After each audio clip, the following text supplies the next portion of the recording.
what that means? Yes, it means I'm free. No. Follow to the letter your itinerary. This badge of shame, you'll show it till you die. It warns you're a dangerous man. It first talks about Valjean and how some of his qualities. He first broke the law and got sent to prison for stealing a loaf of bread to save a child. So even though he did something bad, his motives were good, and then he's forgiven by a priest after he gets out for stealing so that he can get up on his feet.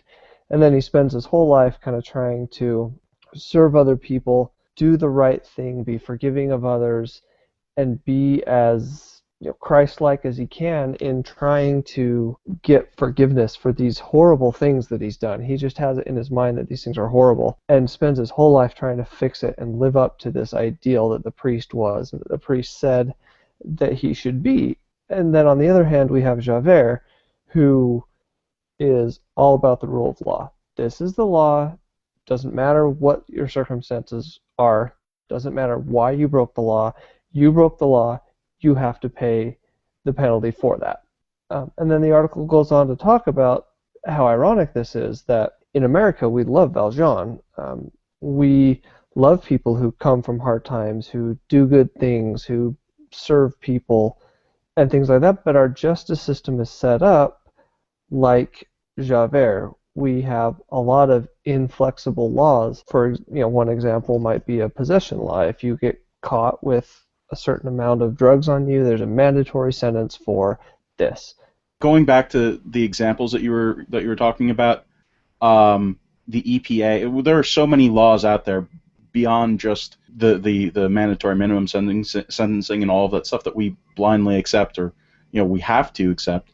Talk about the people who caught a fish that was bigger than their fishing license, brought it back in, are in jail. Stuff like that. There's ridiculous adherence to the law with so many different in regards to so many different things. People getting sued because their property, because they moved some dirt on their property. It's ridiculous. Going to jail for stuff like that. Well, if I can play devil's advocate here for a moment, former Democrat, is the problem? I mean, don't we need strict adherence to laws to have consistency? The second you stop being strictly adhering to laws, then you can claim bias very easily for one or another. Isn't the problem bad laws or poorly written laws that need to be changed?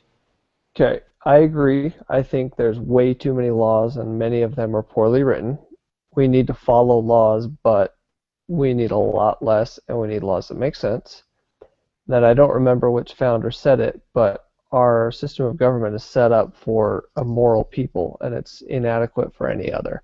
So as America loses its morals, our type of system, or at least that was originally intended with few laws, people are kind of left alone to govern themselves with some minor exceptions.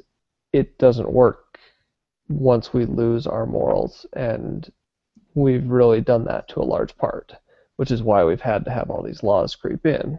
I don't know if I agree with that very much about losing morals or any of that.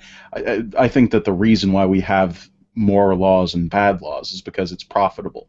It's because it's something that is good for a certain interest group.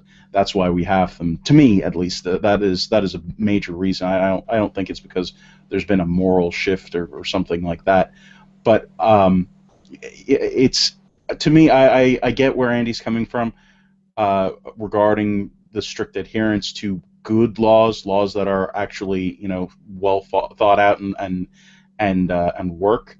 But that's not where we are right now, and it would be great if we could get there. But there has to be carve-outs for certain situations, I think. I think that there has to be there's a reason why we have a judge and we don't have just a computer program. I think that's something that is, I don't know what you can say against that. What is the role of a judge if not to, fill that role? Well, I think there's really two reasons. No, I agree. There are excessive laws. I think there are two reasons that they exist, and one would be power. As you're saying, you've got people wanting to play favorites, take their issue and their preference and impose it on others through law. You don't live like I want you to, therefore you're punished. But the other one, as you said, is money. It's the old thing. It's the speed trap theory. Okay, you put a 40-mile-an-hour speed limit in a place where it should be 55, so you can raise a lot of money. You can do that with a lot of laws throughout the system, just to raise a lot of money. So that's why I think we need to go through the whole system and kill tons of laws. But once we have them in place, I at least want fairly strict adherence.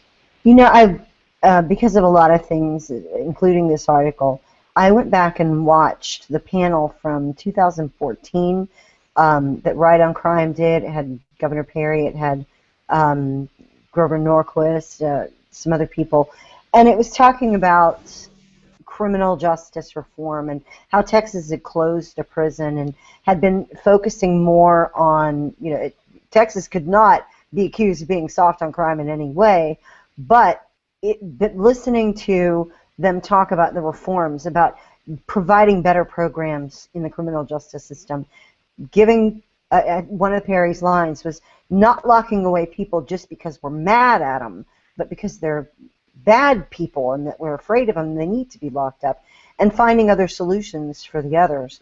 And I guess where I'm going with that is when we talk about Valjean, Hugo made it very clear how he was a man at heart good, with good intentions at the beginning. He was crushed by an unfair and unreasonable system that was overly punitive. The punishment did not fit the crime. And then when he rejected that, and when he tried to escape because things were so bad, it went further, and he got more time. And his soul was crushed in there, but it was the redemptive power that happened once he left, once he was out on parole, the priests that had saved him, things like that. I think we don't look at people in the criminal justice system with that potential to have been somebody that's good that got caught in a terrible thing, or the situations that they can change. We don't believe there are Valjeans anymore, that everybody's in prison because they did something to deserve it. Oh, he must be guilty because he's got a lawyer, or he must be guilty because he's in court.